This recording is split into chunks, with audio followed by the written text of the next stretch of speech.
It began in a jungle, a balmy respite from recent forays into frozen tundras. Jungle, home to bananas, poisonous spiders hiding in the bananas, trees wrapped in vines, and snakes masquerading as them. Diphtheria and those big red ants that just eat everything alive. I hate jungles, and I will make it my life's goal to leave this one.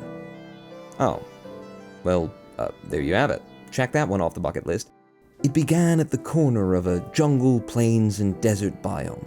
Quite a lovely place to start, actually, rich with the many necessary resources of survival, and located at this seed, if you'd care to play along. I crossed the river, making my way into the plains, cooling my body in the clean flowing waters thereof, and emerged dripping on the shoreline, stood before the opening of an underground chasm, deep and dark and full of untold wonders. I found the chasm's entrance guarded by a noble chicken of the warrior tribe led by the great and famous Colonel Sanders. I challenged the chicken to honorable combat, and he ran like a little girl. Okay, this probably isn't a warrior chicken. I may have made a mistake. A delicious mistake. Feeling guilty for having made such a tasty faux pas, I decided to make inroads with the local chicken population by facilitating some good, sweet lovin'. And then by murdering the newborn's father before his eyes. Listen, a boy needs his mother, and these things are damn tasty. Having seen my power, the chickens quickly accepted me as their new ruler and led me to the most immediate source of gravel. One of their kind, whom introduced himself by the name Chuck, was guarding the site and oversaw my efforts to collect it. As I dug, Chuck regaled me with stories of his time spent trapped in this watery gravel hole, waiting for the day as prophesied in the great Chicken Necronomicon, when a man wearing a loincloth made of daisies, yellow as the sun above, would come to shake the very earth above them and free him from this watery hell. I told Chuck I'd keep a keen eye out for the bloke if I ran across him, and carried on. Bye, Chuck. I came upon a shallow, wide-mouthed cave that fancied my need for shelter o'er the night, and set myself about the task of sealing its entrance. Having only the dirt and gravel I'd collected from Chuck's tomb, I laid out my blocks carefully, and then went in search of sand to fill in the gaps. My chicken subjects had appointed me a loyal page to accompany my journeys, and I invited him in. He refused, perhaps worried what a man girded about the waist in daisies had in mind for him sealed together in a cave overnight. I couldn't blame his apprehension, but I'd be damned if I'd let the meat go to waste. He was a loyal page. As the sun set, I first sealed the cave and then went about the task of trading gravel for sand, in hopes I might collect my first flint chip throughout the night. But just then, I heard the sounds of arriving visitors, realized I'd have no time for graveling this eve, whilst entertaining guests. It was a late night indeed. Hell of a party, too. Dave got right snockered. Actually refused to leave. I think he was hoping to hook up before last call. And judging by the sounds outside my cave, I'm pretty sure he managed it.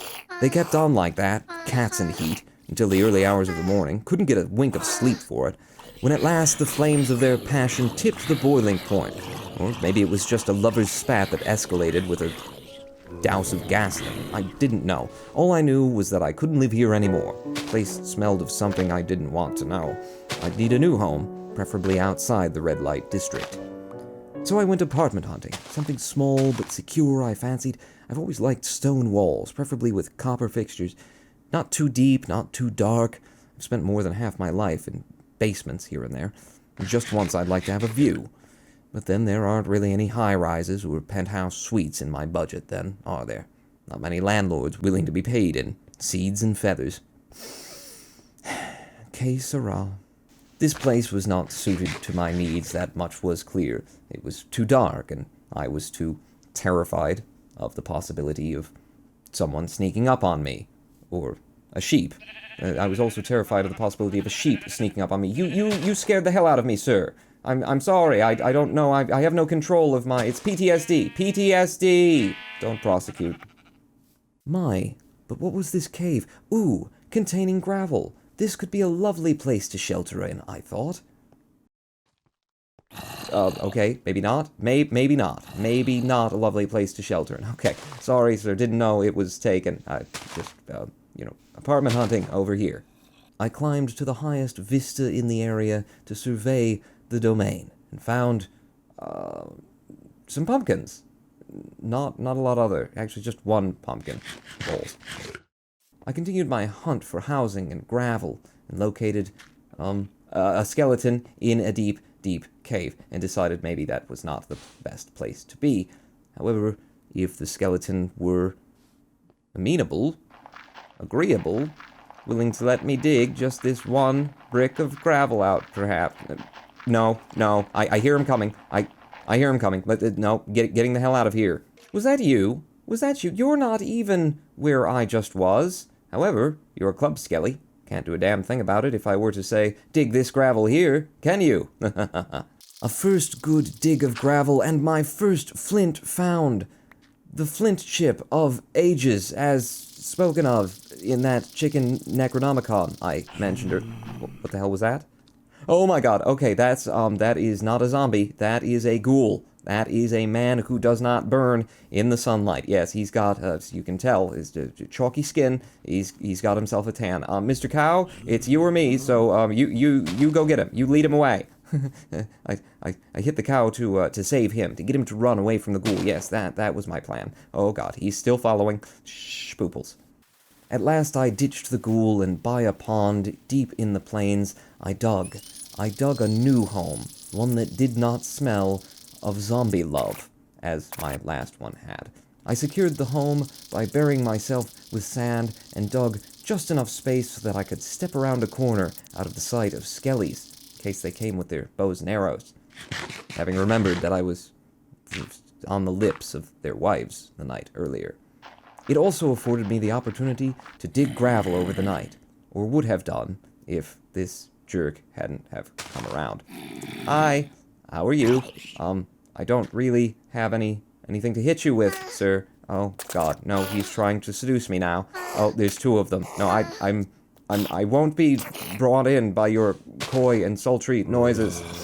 Please leave me alone. I don't want your sweet loving. Thank you. No, they wouldn't be deterred. They wouldn't be deterred by my, telling them to piss off.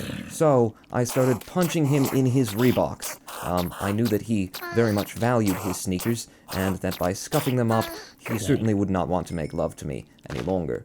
His friend, however, wore leather, and was probably into BDSM type stuff, so I didn't know what to do about him. Sir, I'll tell you what, let me just give you a hand there. There you go. Now you can come over here. Yes, good idea. And now I will... Yes, those are Adidas, aren't they? Oh, God. But please, sir, pay attention. I'm over here. I thought you wanted to make love. Yes. Now how do you feel about me, You wanted to put your whatever in my... Oh, God. He's still trying to seduce me. Over here. Sir, will you just... Ow. Sir, please. Thank you. My god. This area is just full of raunchy zombies.